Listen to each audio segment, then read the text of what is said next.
বিশ্ব সংবাদে আপনাদের স্বাগত। শুরুতেই সংবাদ শিরোনাম, পরে বিস্তারিত। ইসরায়েলি হামলায় একদিনে আরও 116 ফিলিস্তিনি নিহত।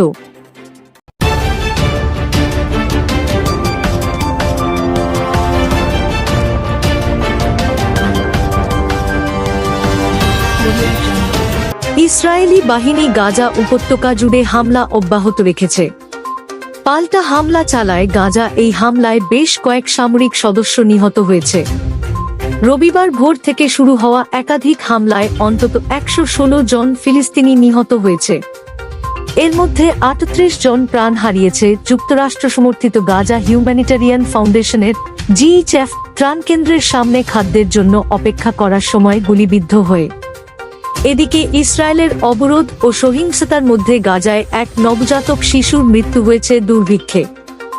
মাত্র 35 দিন বয়সী এই শিশু গাজা সিটির আল শিফা হাসপাতালে অপুষ্টিজনিত কারণে মৃত্যুবরণ করেছে বলে নিশ্চিত করেছেন হাসপাতালটির পরিচালক মোহাম্মদ আবু সালমিয়া।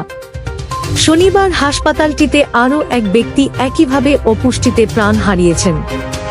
এদিকে গাজার স্বাস্থ্য মন্ত্রণালয় জানিয়েছে, বর্তমানে হাসপাতালগুলোর জরুরি বিভাগে রেকর্ড সংখ্যক ক্ষুধার্ত রোগী ভর্তি হচ্ছে এবং অবস্থা চরম সংকটময়।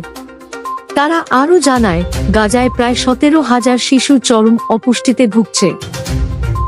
স্থানীয় ও আন্তর্জাতিক মানবাধিকার সংস্থাগুলো এই সহিংসতাকে মানবিক বিপর্যয় হিসেবে অভিহিত করেছে এবং অবিলম্বে গাজায় অবরোধ তুলে দিয়ে মানবিক সহায়তা পৌঁছানোর আহ্বান জানিয়েছে।